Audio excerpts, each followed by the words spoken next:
Bom dia, quarto ano! Naquela animação, vamos começar o estudo de hoje.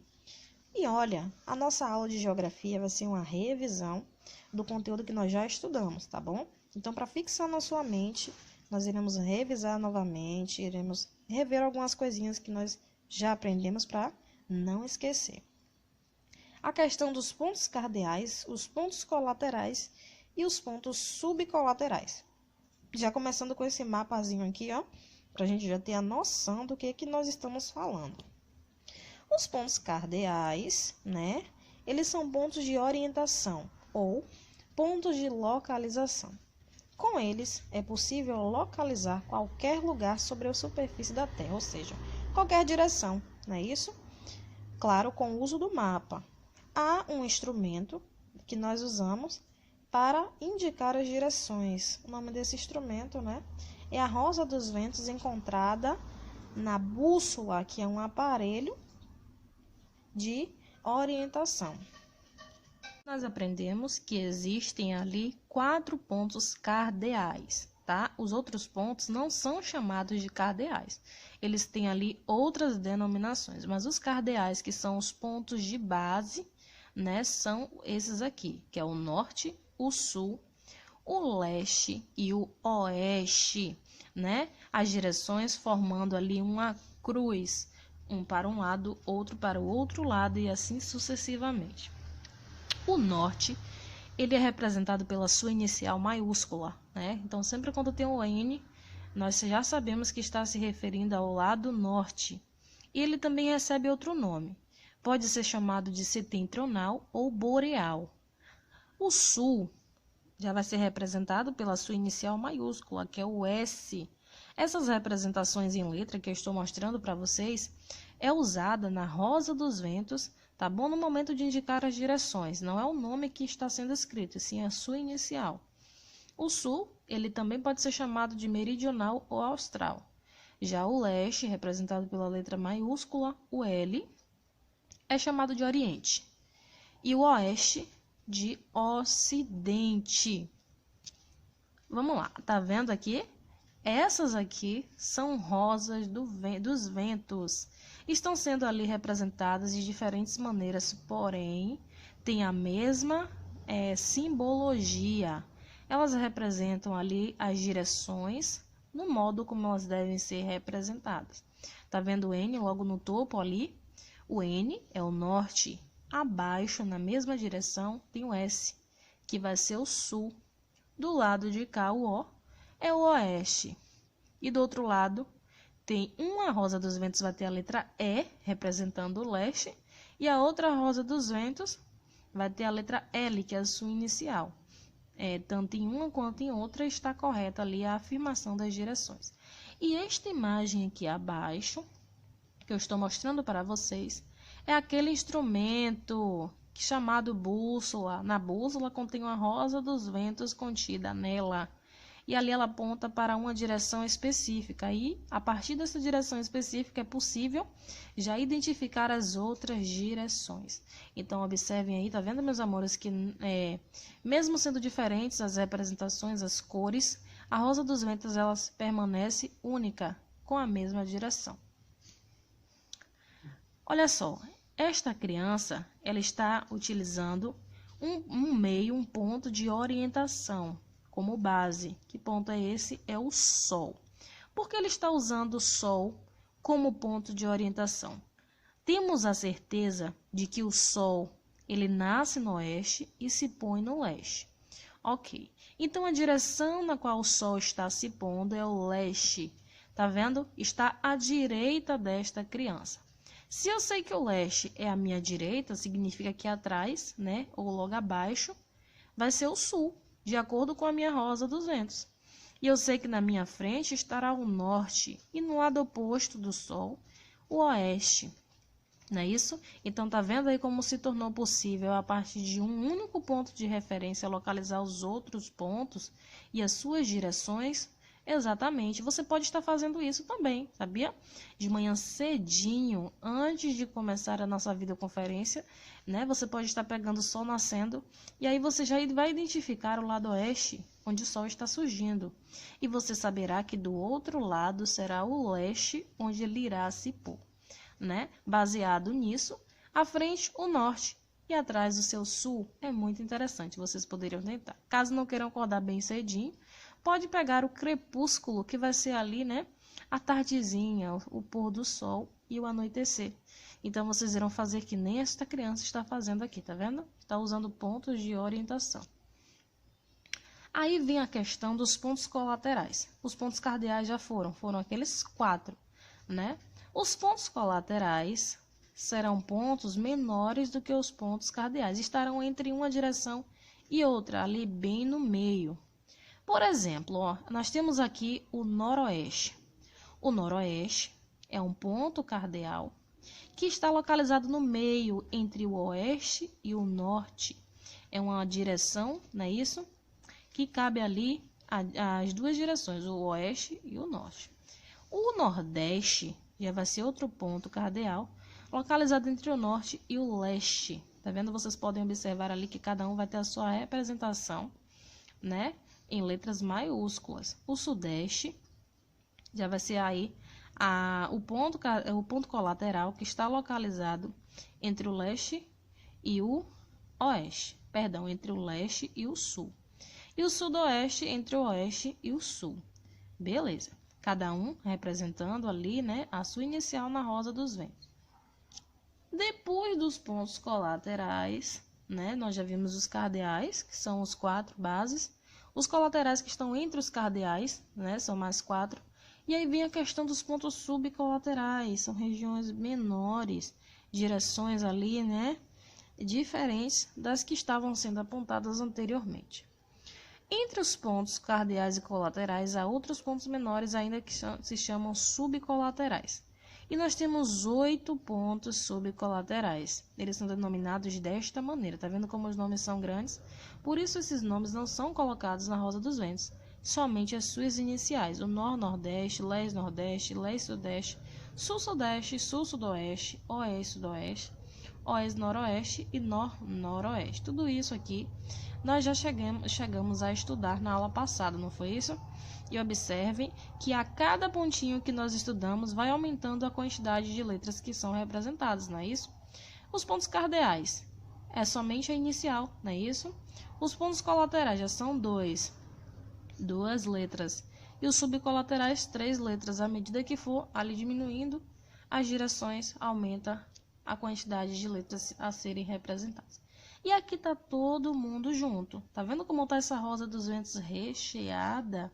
Pois é, ela está abrigando todos os pontos que nós estudamos aqui, os 3, os cardeais, os colaterais e os subcolaterais.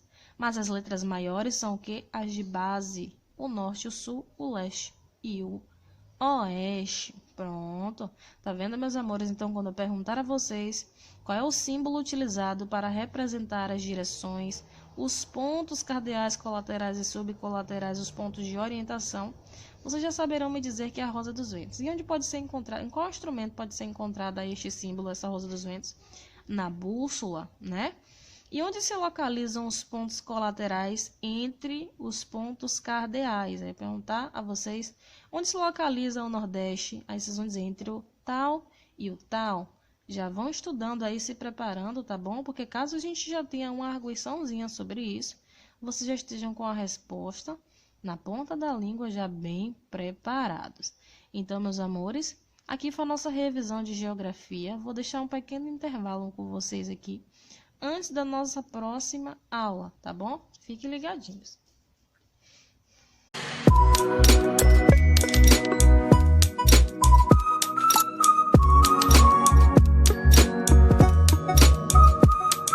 Vamos lá, quarto ano. Naquele desenvolvimento. Que desenvolvimento, Pro? O desenvolvimento de uma nação. Hoje, né, na nossa aula de sociologia, este é o tema que nós iremos estudar. Já começando com uma multidão, tá vendo? Do lado do exército e do outro lado pessoas comuns e a bandeira do nosso país. Sabe por quê? Porque nação está relacionada a país, né? Isso é nacionalidade, a um povo em seu todo. E uma nação, ela é feita em primeiro lugar, sabe de quê? De um povo que começa a crescer em população, que aumenta a quantidade, né? Isso em um determinado local, uma quantidade de pessoas. Mas uma nação grande, uma nação que cresce, não é somente na população, não. Há outro aspecto também. Sabe por quê? Porque à medida que a população vai crescendo, tudo precisa acompanhar também o seu crescimento. Então, tudo em volta na sociedade precisa também se desenvolver, precisa alcançar ali, né, um nível elevado, precisa então ali crescer. Vamos lá. O que é necessário para o desenvolvimento?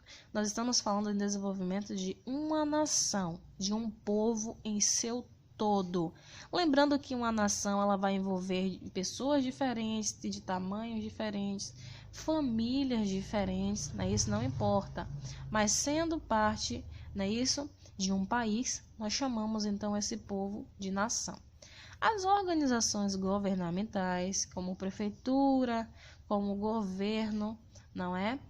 Governo do estado, governo federal, precisam ter interesses baseados em projetos que façam o país se desenvolver, né? Então, os governantes precisam girar a economia de modo correto, pensando mais no povo, na população, pensando nos trabalhadores que diariamente, né, passam pelas situações que passam para terem ali o seu pão de cada dia.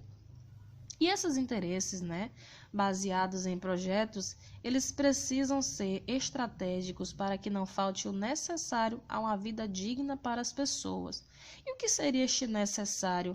Olha só, as cidades saneadas, né, nós estudamos a questão do saneamento básico, que é a limpeza na infraestrutura, encanamento de água, né, tratamento de esgoto. Também a população ela precisa de emprego para todos, salários adequados, menos impostos a serem cobrados e a saúde e a educação para todos. Isso aqui é muito importante. Então, um país que pensa na população, né, isso desta maneira, visando ali o cuidado, visando a preocupação com a saúde, com a educação e com a vida dos moradores da população, é um país que está em desenvolvimento, é um país que cresce. Mas há algumas questões, né, que se tornam problemas mundiais, que evitam o crescimento de alguns países, que até impedem na maioria das vezes. Olha, dentro um desses problemas mundiais está no topo a fome. A fome, né, é o maior problema enfrentado atualmente no mundo. Muitos países têm um índice de mortalidade alta por causa dela. Muitas crianças, jovens e adultos acabam morrendo de fome.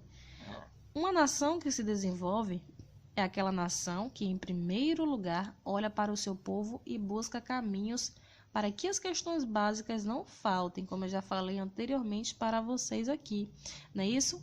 Nós sabemos que cada pessoa tem um direito, são iguais perante a lei, não é isso?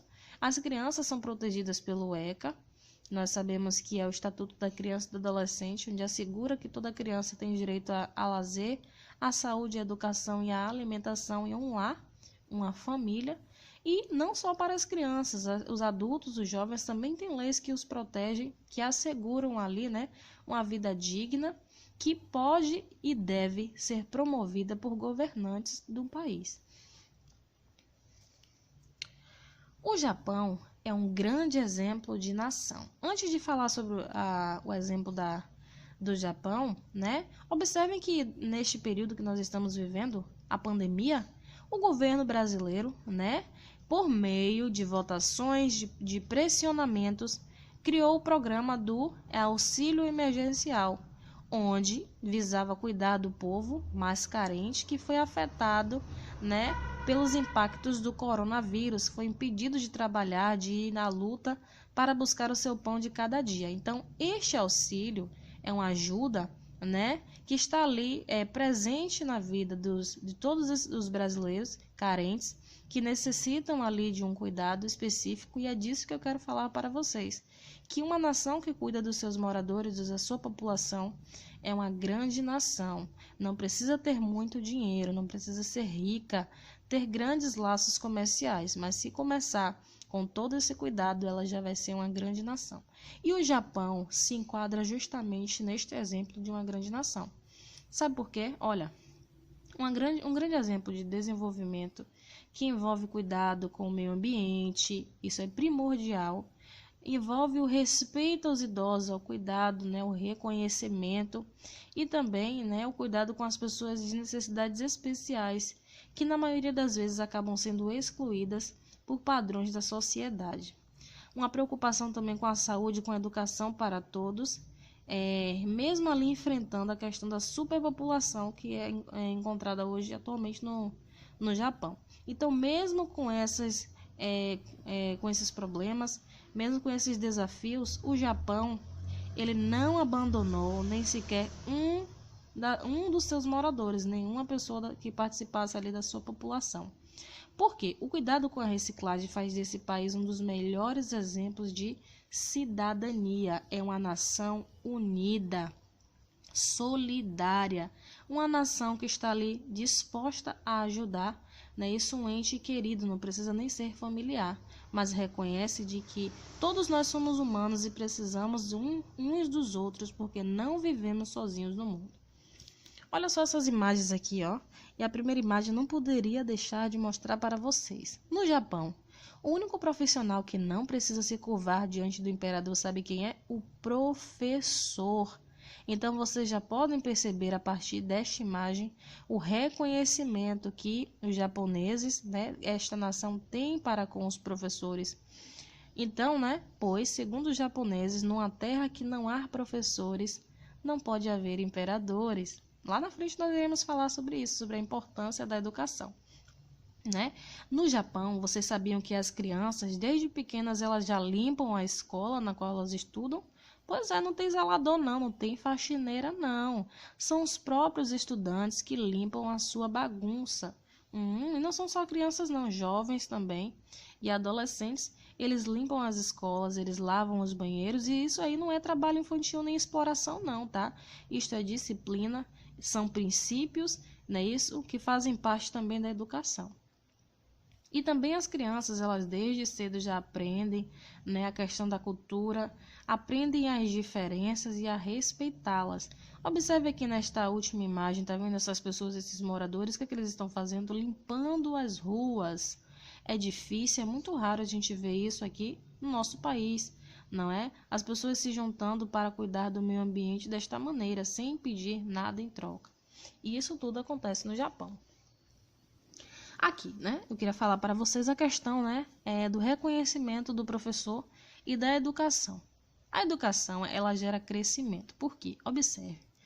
Quando um país ele aposta na educação, né, ele pode ter ali uma forma de crescer, de crescimento. Porque um povo que consegue argumentar e conhece todas as leis, este povo ele pode sim transformar o ambiente em que ele vive em um lugar digno, um lugar seguro, né? Sabe por quê? Porque é estudando e através da educação, do conhecimento, que as pessoas irão aprender a economizar, né? Aprendem como e onde gastar o seu dinheiro, o seu salário, e também irão aprender a eleger os seus governantes com consciência, analisar perfeitamente as situações, encaixar ali as pessoas que estão mais aptas para liderar, para cuidar do povo, pessoas solidárias, né?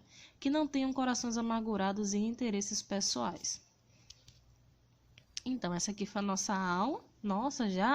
Essa foi a nossa aula de sociologia, né? Eu gostaria de conversar ainda mais com vocês sobre esse assunto, mas nós iremos voltar, né, revisando. Vou deixar para vocês aqui o diário, tá bom? De hoje. Atividade de geografia no caderno, sobre aqueles pontos nós estudamos, e também eu quero que vocês abram um livro de vocês para estudar na página 78, 79 e 80, tá? Não é arguição não, mas como eu já falei para vocês, caso nós tenhamos uma arguição, né, vocês já estejam preparados, já comecem estudando desde já para não terem dificuldade, ok? E também uma tarefinha no livro de Cidadania, Moral e Ética, que eu gosto de falar, livro de Sociologia. Vocês já sabem que é o livro de Sociologia de vocês, aquele livro roxinho, tá bom? Na página 66.